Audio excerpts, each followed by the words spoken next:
Hello, I'm Femi OK, and you're in the stream. Today, slavery is alive and well in Mauritania. That's according to the country's parliamentary president.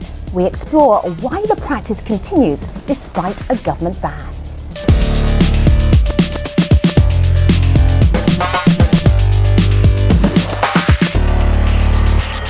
Our digital producer Malika Bilal is here as always. She's looking out for your live feedback, your comments, your tweets, your video comments. Mauritania is just on the west side of Africa. Right. It's a small country in terms of population, but this is a really intriguing subject, the subject of slavery. What is our audience saying about it? Right, well, for a country with such a small population, lots of people are talking about it inside and outside of Mauritania. That's reflected in the tweets and in the video comments, which we got several of. We'll play during the show, but here's one just to give our viewers at home a little taste of what our community is saying. The government of Mauritania maintains the fiction that slavery no longer exists in this African country. However, research has shown that up to 20% of the population still live in slavery, and up to 200,000 people face this horrific practice on a daily basis. The work of Biram David highlights the fact that anti-slavery campaigners face threats, intimidation, and the government needs to live up to its commitment to end this barbaric practice once and for all. Of course, we want to hear from all of you at home, so join the conversation using hashtag AJStream. He's already in the conversation. His name is Bakary Tandia. We had a pre-show just a moment ago and he was raring to go with the conversation. Bakary is a Mauritanian human rights activist who's received multiple awards for his work. Bakary Tandia?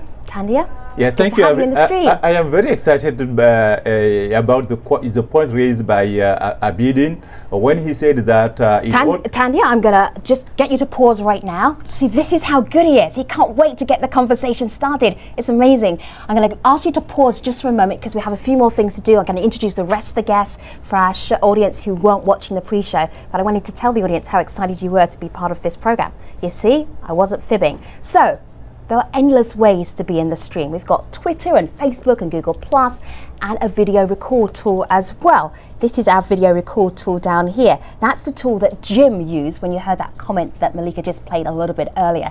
You can find it at stream.aljazeera.com. It's right there on the right hand side. And in 3 easy steps, you can send us your comments, your questions, or even an I'm in the stream video link like this one. Hi, my name is Sarah Shaw. I'm a travel writer and Korean language student in Nonsan, South Korea, and I'm in the stream. So Mauritania was the last country in the world to abolish slavery, and that was back in 1981. But it wasn't until 2007 that the West African nation actually made the practice a crime. So far, only one person has been successfully prosecuted for owning slaves. And despite government claims that slavery is a thing of the past, it hasn't stopped. Around 10 to 20% of the population lives in slavery, and large numbers of ex-slaves, locally known as the Haratin, are still trapped in exploitative systems. So last month, in an attempt to uproot what's left of slavery, government authorities established an agency. Its aim is to combat the practice and create development projects aimed at improving the lives of former slaves. And while there is some optimism among Mauritanians about this initiative, politicians are divided. Some believe it's an important step forward, while others say it's a public relations stunt. Today we want to find out why, despite its official ban, slavery continues to impact the lives of so many Mauritanians. So to help us do that, we're joined on Skype by Abidin Oud Mazouk. He's from the Initiative for the Resurgence of the Abolitionist Movement in Mauritania, also known as IRA.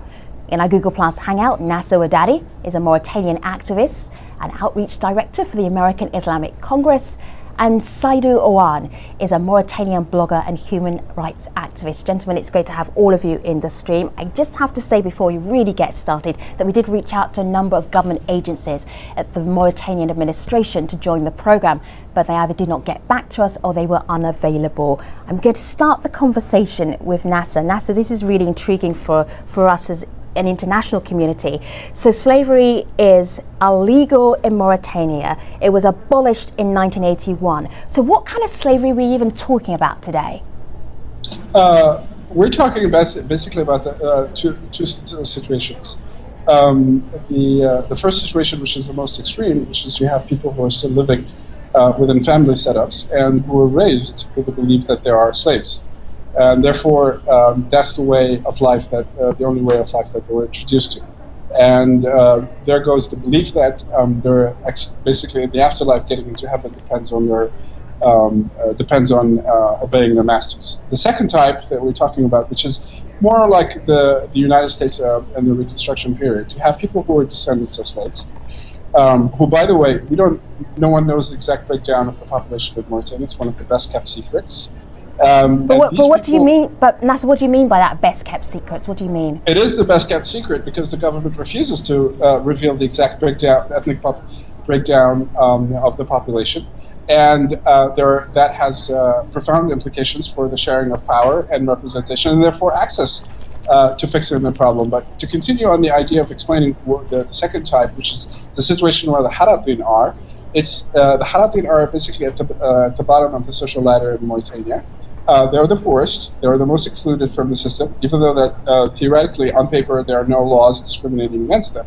It just so happens that they live in destitute poverty because they either live from farming, seasonal farming, and tribal leaders take at least half of their crop just by claiming that the land belongs to them, not to the Haratin.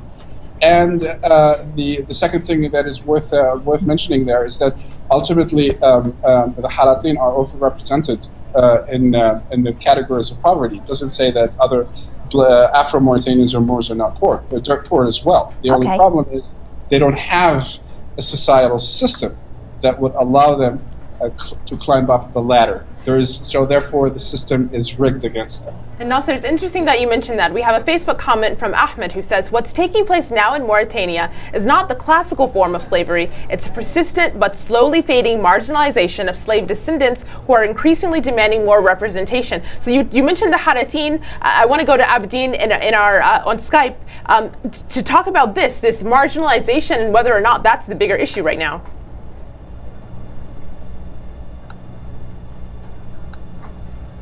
And we're not hearing Abedin, so I'm going to go to Tanya just for a moment while we work out our audio issues with Abedin. Abedin, we will get back to you. There's something, Tanya, I know you are poised and ready to speak. There's something I want to ask you first. Would you explain for us? And that is, there's a very complicated ethnic breakdown for Mauritania that outsiders have no idea what we're talking about. We've got white Moors and black Moors and Afro-Mauritanians. Can you just give us a very quick summary of the ethnic breakdown of Mauritania? Yeah, I think this is a very important point. In order for people to understand exactly what is taking place, to give a full picture of the population, the composition of the population is very important. In Mauritania, we have the white Moors, we have the black Moors who are slaves and Haratins, and then you have the Negro Africans. In the context of Mauritania, it's politically correct to describe them as Negro Africans, living mainly in the south. They include Fulani, Soninke, Wolof, and Bambara. So, in the context of Mauritania, when you consider, the color of the skin, Haratin and the foremost and the slaves are included in the black community. So the black Mauritanian community represent more than 70 to 75% of the population. So let me just see if I can make this clearer. It's not about black and white in Mauritania, or are you saying it is about black and white? It's very misleading. All right, so is that Nasser that's saying that? Yes. Okay, hold on, yes. Tanya. Nasser, go ahead. My point is that, for example, I could point to somebody like the Emir Abdurrahman Al-Sweid Ahmed, who in the social pyramid will be basically at the very top of the pyramid. He looks like a black man. And explain that to our international audience, and who is that person? Abdurrahman Al-Sweid Ahmed, who's no longer with us, is the Emir, basically, of the Taganit area. All right. Which is basically the highest social rank anybody could achieve in Moorish society. So going strictly by the Western American black over white, it doesn't quite cut it. So it's not strictly a black and white issue. No, I don't agree at all. Okay. Pointing to one person to explain a situation is not a viable, argument. We have a situation, statistically, speaking. We have blacks and the Arabs in Mauritania. So there are always exceptional situations. Exceptional situations should not be the general rule. So that is the point I am trying to make, and also to go back to the point Abidin made about the help that is needed in order to resolve the issue of slavery in Mauritania is very important. As I said in my initial statement, passing a law is just a beginning. So the government should not sit down and assume that slavery is ended. Here in the U.S., slavery ended in 1865. After that, we had the Civil Rights Act of 1964. We have the voting right of 1965. Tandy, I understand your point perfectly. I understand your point perfectly. Aberdeen, we have his audio back, so I really want to get him into the conversation. So Aberdeen, do jump back into it, and it's good to hear you. Yeah, thank you. I was on mute. I think the question today in Mauritania is a little bit different from what we now trying to explain in the past. Mauritania today, it's clear that slavery is existing in the form which was 1,000 or 2,000 years ago. This is something which has to be declared. It has to be accepted by the government and by the community in Mauritania, and then try to find a solution for it. And the solution for it is to change the society, the way they are living. There are many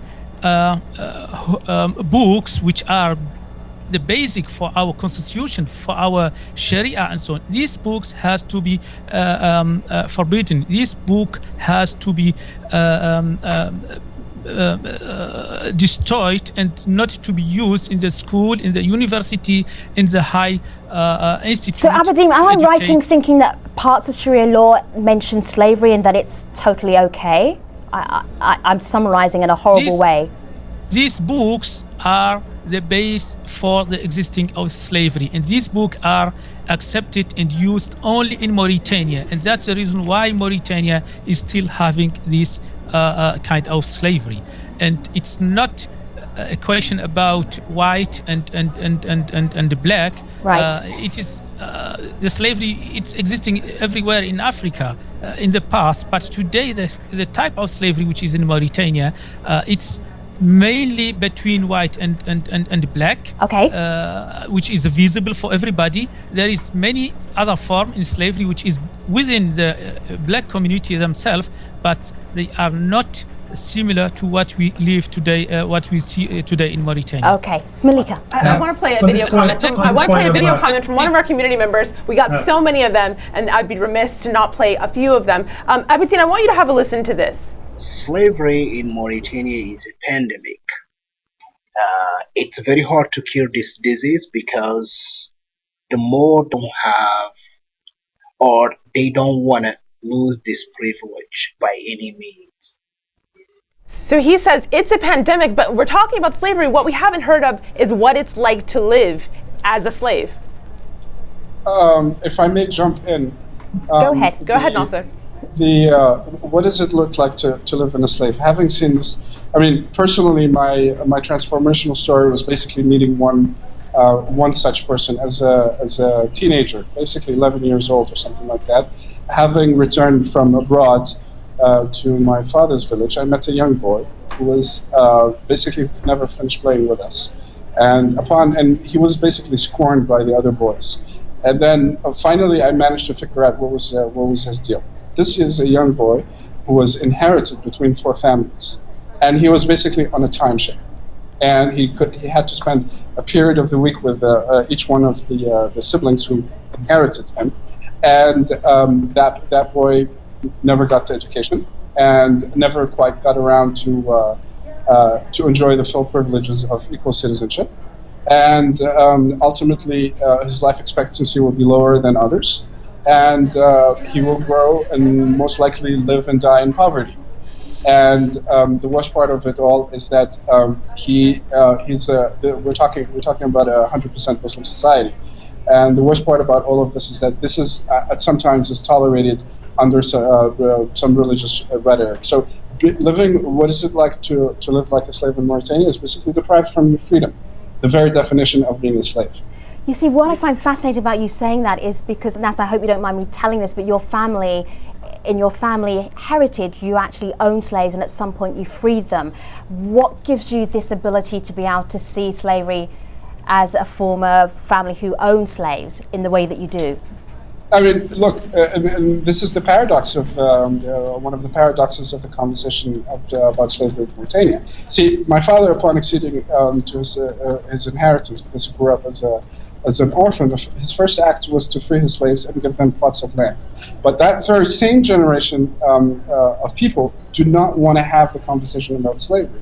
Their gut reaction is to say, it's over, we're done, move on, and it's not our fault. Whereas for me, the story is quite emotional because I do remember Mberika.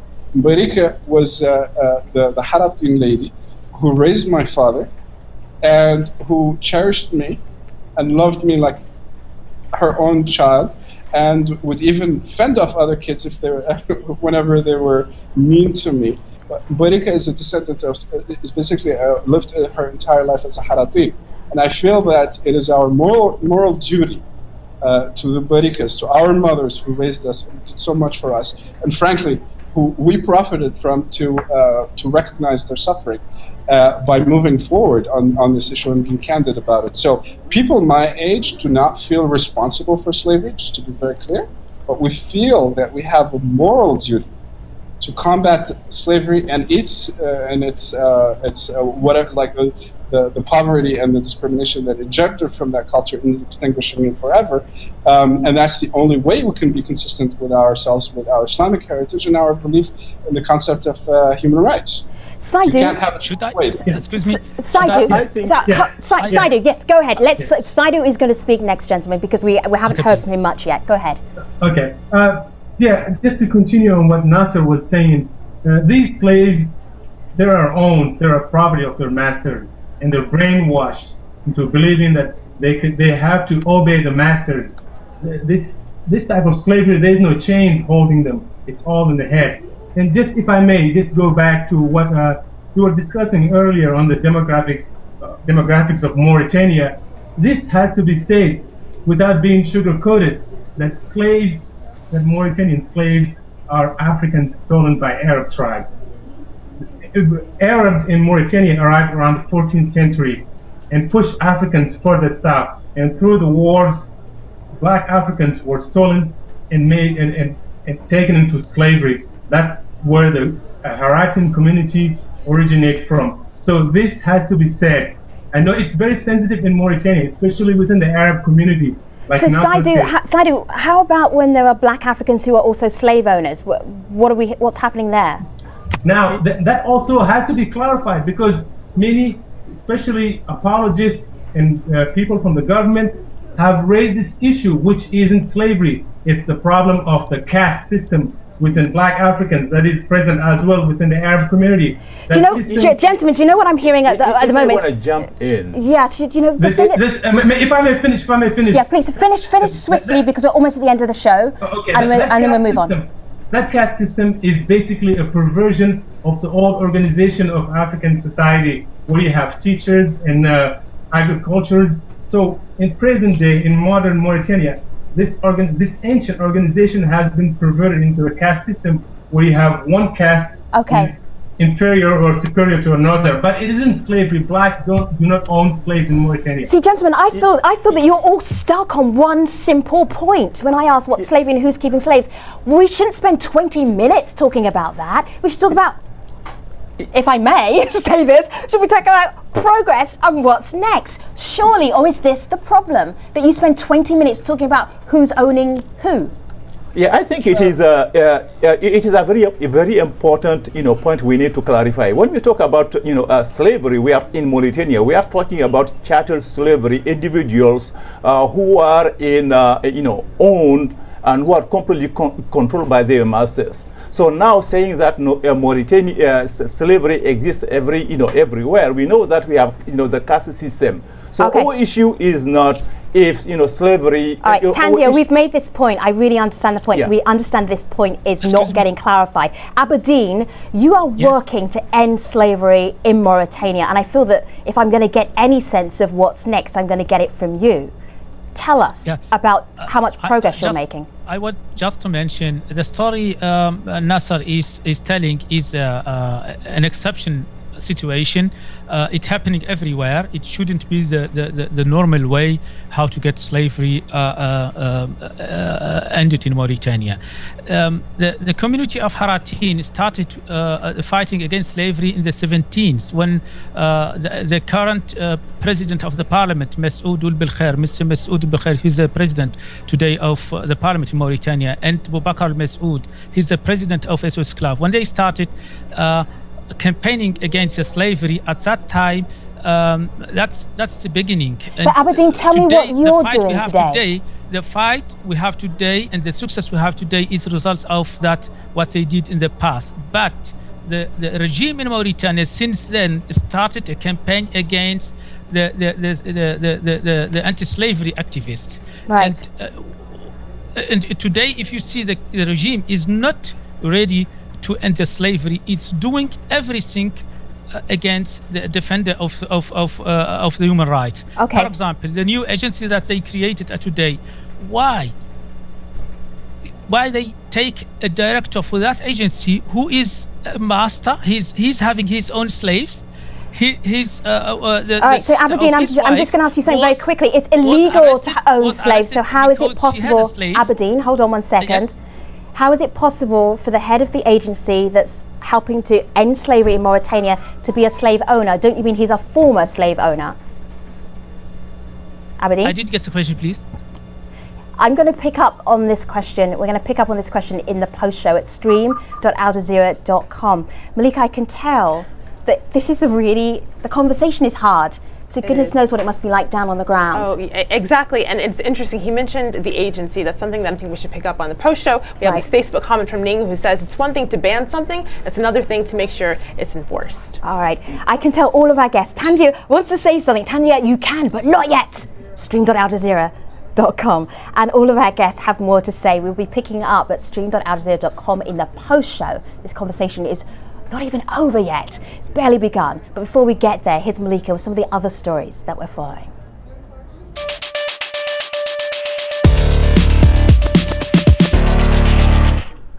The Pirate Bay is one of the world's largest file-sharing websites, and it celebrates its 10th birthday by once again sailing around internet censorship.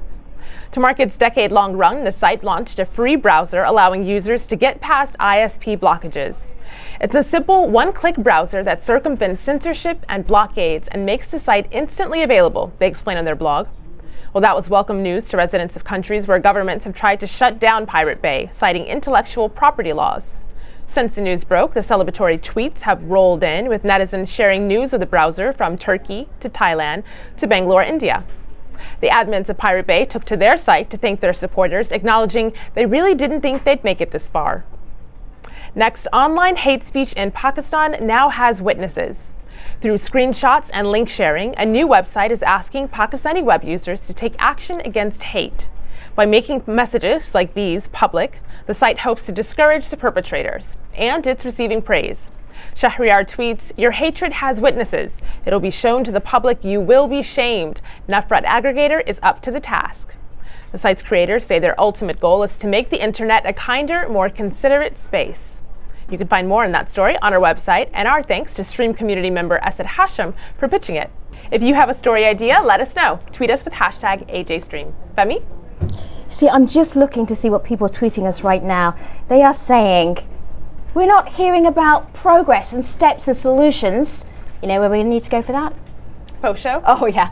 Okay, stream.aljazeera.com. If ever a post show is needed, it's needed today. Thank you so much, Malika. We will be back with you in just a moment, but let me tell you about tomorrow's programme.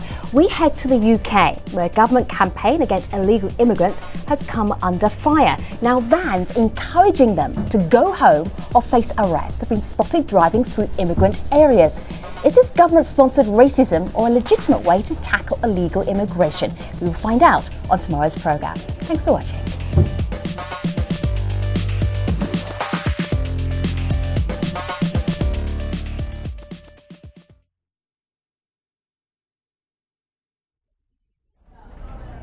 Hello again, this is the Streams Online Post Show. We've been talking about slavery in Mauritania.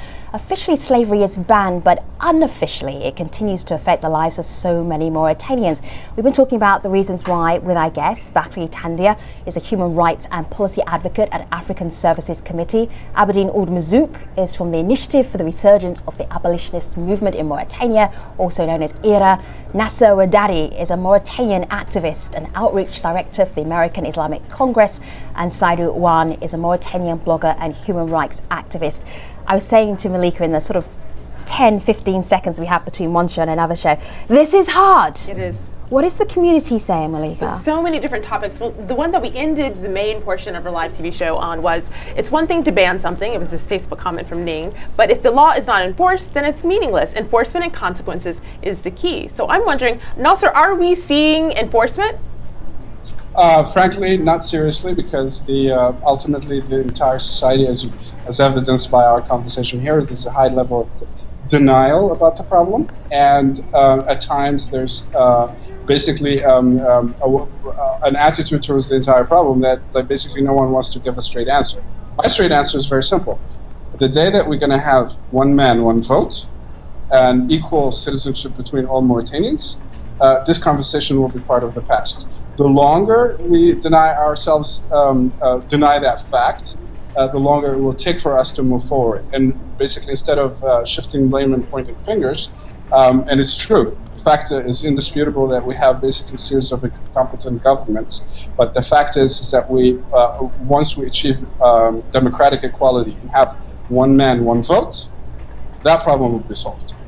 I just want to play a little soundbite. This is from an interview that we have with Brahmin Abeid. He is the vice president of ERA, and I want to play this to you because it gives you an idea of how difficult it is, even though slavery is illegal in Mauritania, how difficult it is for actually people to serve time for it. Have a listen to what he said. Push the government to do something, not that is writing in the law always, but they do something. For example, in the law is writing there, if someone is slave master, they should send him in jail for 5 or 10 years. They never do that, but they always send them in jail for 1 month or 2 weeks or 3 weeks. Aberdeen, for keeping a slave. That's not very much for keeping a family in slavery. So what's gone wrong with there being a criminal law and it actually being implemented in Mauritania? Because the law is on your side, surely. Yeah, the problem in Mauritania is the law in Mauritania is based on a kind of Sharia which is existing in Mauritania, which is valid. And this Sharia or this kind or this wrong interpretation, I would say, wrong interpretation of Islam is allowing slavery is legal based on that kind of Sharia, and that has to be abolished in Mauritania. It has to be moved from the constitution in Mauritania. For example, this guy who is director today of the agency in Mauritania, he is having his own slave. How can he help a slave to be free? So this is difficult for me because I'm unable to refute that now on this program, and it's illegal to hold slaves in Mauritania. Let me explain to you. So why do we talk about this one particular guy? Why don't we talk about the government? Aberdeen, you have to help me out here because otherwise you're not going to be paying our legal bills. So let's talk about government and maybe government programs, and let's broaden it out and not for one specific person. It will help me out a lot, please. Aberdeen? Yes. Let's talk about government programs and government initiatives. Are there any programs? They, thanks to the pressure they are getting from outside, they are creating a lot of things which they think it will end the slavery, but in the reality, it will not end the slavery. Just give you the example of this agency which has been created today. 90% of the staff of that agencies are coming from the master families, and that means they will never work to end the slavery. Except that, let me just push back just for a moment, and then I'm going to get Tangier in before it explodes. Except that Nasser comes from a master family, and he explained very clearly why his passion was and where his passion lies in abolishing slavery. So That said, Tanya, what do you want to add? Yeah, what I would like to add, the problem is that we need everybody to come in on board in order to address this issue. The agency you just mentioned, the problem is there is a lack of political will. Because in Mauritania, we already have organizations such as SOS, ERA, and other organizations, human rights organizations, working to end slavery. If the government is serious about programs that are effective to help slaves or former slaves, those who are involved in the struggle for slavery should have been associated with policy formulation and policy implementation. Are you seeing absolutely nothing that's progressive, Tandja? The problem is... Yes, hold on one moment. I'm going to let Tandja finish his sentence, which is always a challenge, but I'm going to let you finish your sentence. Go ahead. Yeah, the problem is, the government designs programs that are convenient for him, for public relation purpose. All right, let me just say what I've seen the Minister of Rural Development saying in Mauritania, that he says in all of our communities it has been abolished, talking about slavery, and it's criminalized today. There's absolutely no problem in Mauritania. That is from the Minister of Rural Development. Now, who wanted to jump in? I can hear the voice, but I can't see you. Who is that? Go ahead. To add to Tanja's point about the government, the issue is the culture of denial in Mauritania. You have a government that refuses to acknowledge that slavery exists, and you have organizations that are documenting the existence of slavery. Just 3 weeks ago, in southern Mauritania, you had a man named Omar Jibiso, who was taken to slavery for 35 years from his African village. He just came back 3 weeks ago in Kaeji. Now you have instances like this, and the government continues to say that slavery doesn't exist. It's an issue of impunity.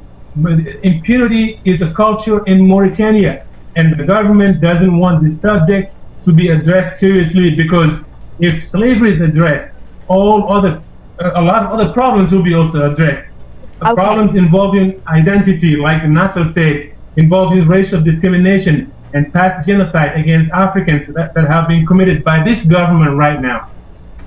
Well, Saidu, you mentioned addressing slavery in our community. Is wondering if education could be a way to do that. On Facebook, Eloite says many slaves don't know the implications of slavery until they become informed and educated about their civil rights and their liberty. To provide them with food, shelter, and clothing is just not enough. Abidine, you're highly educated. Is that the key? Not really, because I'm an exception as many others. The education is a key, clear, but the problem is the regime in Mauritania is applying a education politic, which is not helping the slaves to be educated. For example, in the area where the Haratin are majorities, the schools are inexisting. If they build their school, when the school starts, 1 or 2 months later, if you come there, you find no teacher, nothing, and the regime is doing nothing. But if you go to the areas where the masters are living there, the school is running very well. This is a sign, this is an example where the education could help, but the regime is not doing anything to help the people to be educated. And that's the problem in Mauritania. All right, we're almost at the end of the show, so whoever wants to jump in, you make it very succinct. And so, Tandja, that won't be you, that'll be one of our guests in the Google Hangout. Go ahead. That would be Nasser Wadadi here. Nasser, go ahead. I'm a member of SOS Slave, 15 years member. I'm proud of that affiliation. The fact is, at least in my own personal perception, is that when it comes to sounding up a positive note on what we're looking at, basically this conversation that we were having right now would have landed you in jail 20 years ago. Another positive note is that we have people like Abdou, we have people like Ira, we have an entire new generation of Haratin activists who are emerging and starting to own the conversation and speak in their own names, rather than have somebody else speak in their name. Right. And ultimately, I would say, and conclude on a more personal note, there are a lot more Moors like myself who feel terrible about slavery and who are dead set on ending it. So I think that the challenge so far has been coming to an effective consensus on an action plan rather than just talking. Because Sure. we've been doing 50 years of talking with very little results. Even though we got passed, that bill passed in 2007 unanimously, which was quite a historical moment. But we're still waiting to see the full dividends of such a consensus. No, everybody, this is the end of the program, but we have your Twitter handles and it's not the end of our conversation. Thank goodness for Twitter and social media. We will be continuing with Nasser and Saidu and Tandia and Aberdeen as we take this conversation online, even more online. We're already online at stream.aljazeera.com, but I think you know what I'm saying. I'm exhausted. The conversation is continuing online. I can see it. People are getting into conversations with each other. Which is great. Thank you, gentlemen, so much, giving us a little insight into slavery in Mauritania. Tomorrow, we head to the UK, where government campaign against illegal immigrants has come under fire. Vans encouraging them to go home or face arrest have been spotted driving through immigrant areas. And is this government-sponsored racism or a legitimate way to tackle illegal immigration? We will be having that discussion in tomorrow's show at stream.aljazeera.com. Thank you so much for watching. See you soon.